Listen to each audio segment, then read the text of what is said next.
Hello viewers, আবারও আসলাম লাইভে। এর আগে আমরা ইন্ট্রোডাকশন দিয়েছিলাম। তো সিপিসি থেকে আমি আর এখন ভূমিকা না বাড়িয়ে বলছি যে সিলেবাসে আপনাদের যেগুলো আছে সেগুলো তো সিপিসি আছে, দেওয়ানি কার্যবিধি আইন, আপনার তামাদি আইন আছে, limitation act, specific relief act আছে, সিআরপিসি আছে, পেনাল কোড আছে, বার কাউন্সিল আইন আছে। তো সেগুলোর মধ্যে সিপিসি অনেক স্টুডেন্ট আমার কাছে আসে সমস্যার সমাধান বা আলোচনা করার জন্য। তার মধ্যে দেওয়ানি কার্যবিধি আইন নিয়েই বেশিরভাগ দেখা যায় তারা খুব কনফিউজড হয়ে যায়।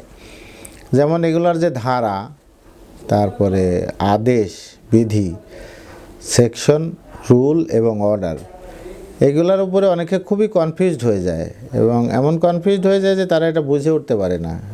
সেই ব্রিটিশটা করে গেছেন আইন, এটা 1908-এ, আবার 1909 এটা অফিশিয়ালি কার্যকর হয়েছে। তো এইটা আসলে এটা জটিলতা আমি বলবো না, জটিল আমাদের কাছে মনে হয় না। আমরা দীর্ঘদিন পড়াশোনা করে এসে এটার উপরে প্র্যাকটিস করছি। এগুলো আমাদের ঘাঁটাঘাঁটি করতে হয়, এটার উপরে বিভিন্ন দেশ বিদেশের উচ্চ আদালতে ডিসিশন বের করতে হয়। কিন্তু স্টুডেন্টরা আবার যারা কোচিং করাচ্ছেন তারা, আমি তাদের প্রতি শ্রদ্ধা রেখে বলছি যে তারা অত্যন্ত ব্রিলিয়েন্ট। তারা হয়তো মুখস্থ করে স্টুডেন্টদেরও সেটা মুখস্থ করায়, কিন্তু সমস্যাটা দেখা দেয় ওই মুখস্থ জায়গাতেই। মুখস্থ যখন হয়ে আসে তখন অন্যভাবে ঘুরিয়ে ফিরিয়ে প্রশ্ন আসলে তারা কনফিউজড হয়ে যান। তো এখন আমি সিপিসির কথাটাই আজকে বেশিরভাগ বলি। আপনারা দেখবেন যে সিপিসি নিয়ে যে সমস্যাটা থাকে, যে ধারা আছে, সাথে আদেশ আছে, বিধি আছে, এই তিনটা জিনিসের কি ফাংশন, কিভাবে কোনটা হয়। যেমন আমি এর আগে উল্লেখ করেছিলাম যে সিপিসি সিলেবাসে দেখা যায় ধারা 2-এর মধ্যে একই আদেশে ডিক্রি হচ্ছে। মামলা ফুল জাজমেন্ট হলে একটা মামলা ফুল ফ্লেজেড হিয়ারিং শেষে যখন রায় হয়, তার ব্যাকগ্রাউন্ডে একটা ডিক্রি হয় এবং সেই ডিক্রির এগেনস্টে আইদার উচ্চ আদালত, জেলা জজ, যদি সহকারী জজ ডিক্রি দেয় তাহলে সেখানে জেলা জজে আপিল হয়। আর যদি যুগ্ম জেলা জজ দেয় এবং সুট ভ্যালুয়েশন অনেক বেশি হয়, সেখানে ফার্স্ট আপিল বা টাইটেল আপিল হিসাবে হাইকোর্টে আসে।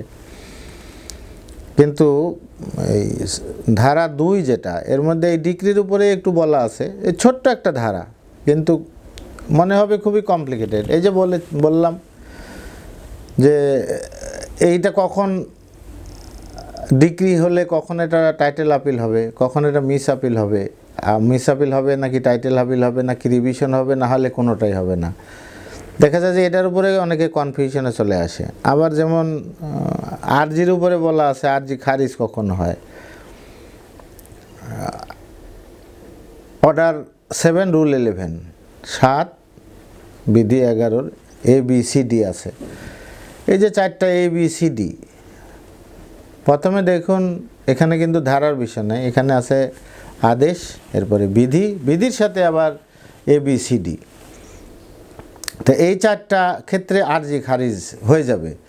তো এই 4টা বুঝতে গেলে দেখা যায় যে অনেক স্টুডেন্ট, যেমন প্রথমটা আমি একটু টাচ দিই। যেমন প্রথমটা ধরুন কজ অফ অ্যাকশান, এটা যারা মুখস্থ করেন তারা বুঝে কজ অফ অ্যাকশান, কিন্তু আমরা বুঝি যে কজ অফ অ্যাকশন মামলা কখন শুরু হয়।